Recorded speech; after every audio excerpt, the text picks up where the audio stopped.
This week in the Missouri Senate, we review the final week of the second regular session of the 101st General Assembly. House Committee substitute for House Joint Resolution. Part of Wednesday afternoon was devoted to House Joint Resolution 79. Senator Sandy Crawford of Buffalo handled this resolution in the upper chamber. She says it would let voters decide changing rules governing initiative petitions. Does not change the statutory requirement at all. Again, this is just dealing with constitutional amendments, not statutory. During discussion on the floor of the Missouri Senate, Senator Stephen Roberts of St. Louis talks about his concerns with how members of Congress would meet with constituents. Each congressional district, we've got 8 districts. Do they all have to meet at the same time? Can they happen at different parts of the year?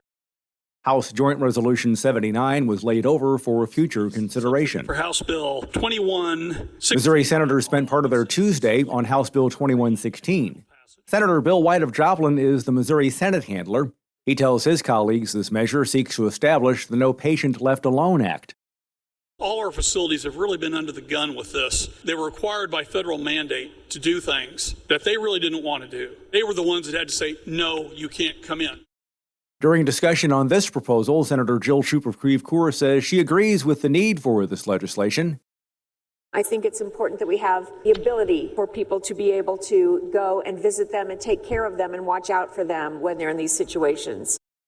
House Bill 2116 then returns to the Missouri House of Representatives. I had some good conversations, presented some maps, came up with their product. I always said we're willing to look at maps. Missouri Senate Majority Floor Leader Caleb Rowden of Columbia says a new congressional redistricting map came from House Bill 2909. They're going to send a map over to us, and hopefully we can have enough folks who are selfless enough to be willing to get out of the way and not send this thing to court.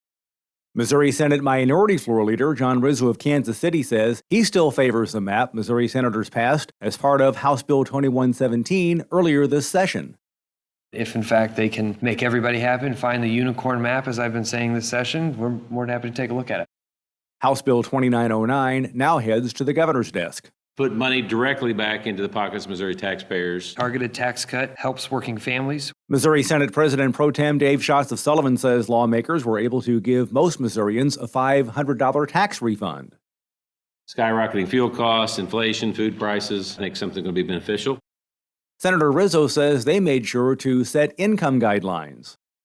So nobody that makes $325,000 is going to be getting anything, I guess you would say, per household. We got rid of the stair-stepping and just did the cliff. The Missouri Senate will adjourn sine die, or no appointed date for resumption, before May 30th, since that is Memorial Day. By law, the governor has until July 14th to sign, veto, or let legislation become law without a signature. May 18th at 10 a.m.